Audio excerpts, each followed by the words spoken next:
great game or what? With his son, Jeff Kurkjian. Joining us now on the Comcast Business Hotline is Papa, Tim Kurkjian. Tim, good morning. How are we doing today?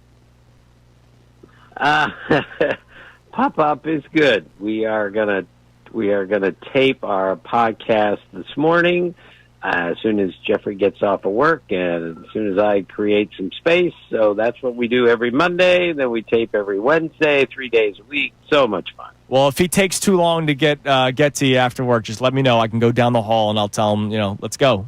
Dad's waiting. No, we've got it all choreographed. Believe me, there's no minute to spare. It's a great podcast. Is this a great game or what? You can go to the website, greatgameorwhat.com. Now, the Phillies have been playing a couple of great games recently. The Phillies have won 2 of 3 against the Nationals. They swept the Seattle Mariners, which was a great series. But, of course, one of the big stories is the health of Zack Wheeler, and we now know that Zack Wheeler is done for this season, and we hope to see him again pitch in a Phillies uniform at some point down the road. One of our questions that we've been kicking around with the audience today is who this Phillies team is without Zack Wheeler. So I'm curious to get your answer on that, Tim.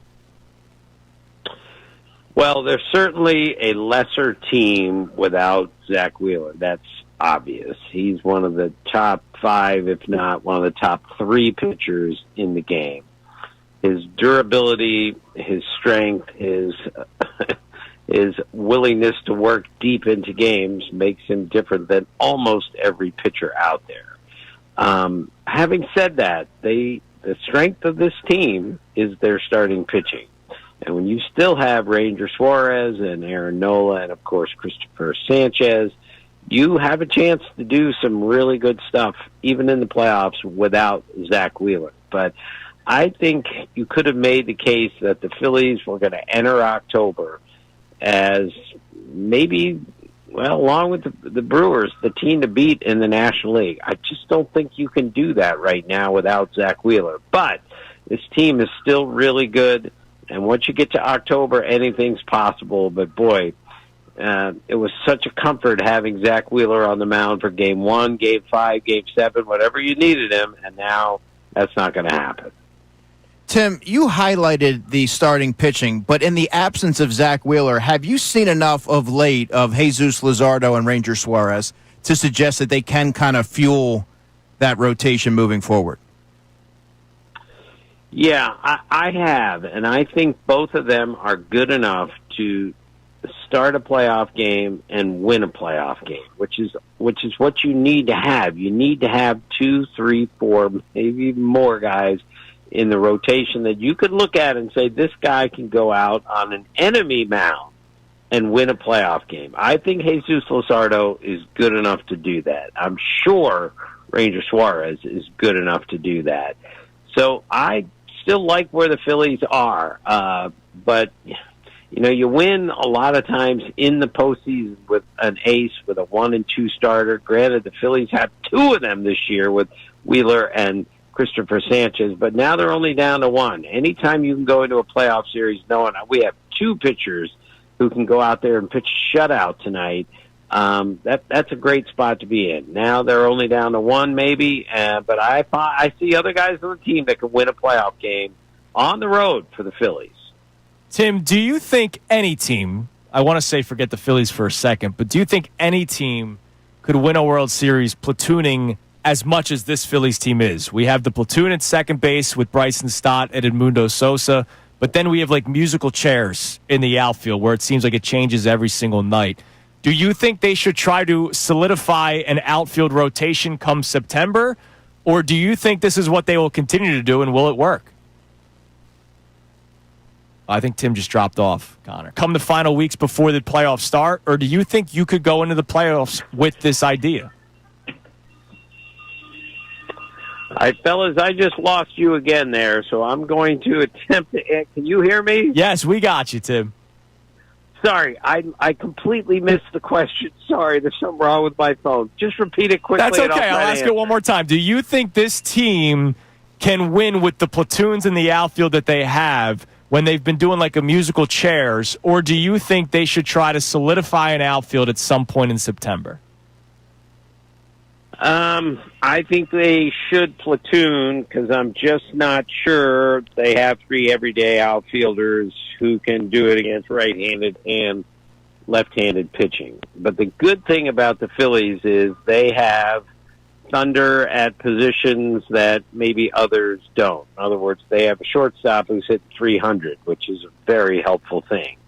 If Alec Boehm is back now, and if he starts to swing like he did at least at points last year, that's a huge bonus. You still got Schwarber and Harper. You still got the catcher who can hit. I still like where they are offensively, even with platoons in the outfield. You guys know this now. Baseball is a platoon sport for certain teams. Not every team is playing the same 9 guys every night. In fact, very few teams are. So is it an ideal situation? No, it's not. But can they score enough runs with platoon outfielders? I think they can. Do you believe in the little bit of a surge that we've seen from players who haven't necessarily performed to standard this year, like Max Kepler or Bryson Stott? Yeah, Bryson Stott impressed me so much a couple years ago as a rookie, and he just got so many big hits, 2-strike hits, everything. And even though he hasn't been the same player this year, there's something different about that guy, something good different about that guy, that when the lights get the brightest, he seems to be at his best. Max Kepler, not so sure about, given he's played somewhere other than Philadelphia, still trying to fit in here. Got a couple big hits the other day, which was good to see for him and for the Phillies. But I think Bryson Stott's got way more in him than we've seen to this point, and I would expect him to be more productive, and he's going to have to be more productive if they're going to get to where they want to go, and that is back to the World Series, because you're going to have to get through the Padres, you're going to have to get through the Dodgers, and most important, you're going to have to get through the Brewers at this point, because that team is really, really good. Tim, if you lose a guy like Zack Wheeler, you could say, well, now it's time to rely on the bullpen. My question for you is, how much can they rely on this bullpen? Duran, obviously, is locked down for the 9th inning. My question really is innings 6, 7, and 8. Your thoughts on the depth of this Phillies bullpen? I think it's enough. And when you have that big-time closer who is durable and can work a lot, Duran can, that's a real bonus. When you have starting pitchers who, in theory, can give you 6 most nights out, that's really helpful too, which means you really only have to have 7 and 8 covered, and I think they have enough in 7 and 8 to get covered. It's not the best bullpen I've seen, missing Jeff Hoffman from last year. He was a really critical piece. I'm not sure they have a fill-in for him, but yes, I think they have enough depth in their bullpen to get the ball from the starters to the closer. Check out the podcast. Is this a great game or what? With Tim Kurkjian and his son Jeff. It's great. We love it. Enjoy taping it today. I'm sure that is something very special that you get to do with your son. Thank you so much for checking out our content here on our YouTube channel. You can like and subscribe, and that way you're never going to miss anything that we've got going on right here at 97.5 The Fanatic.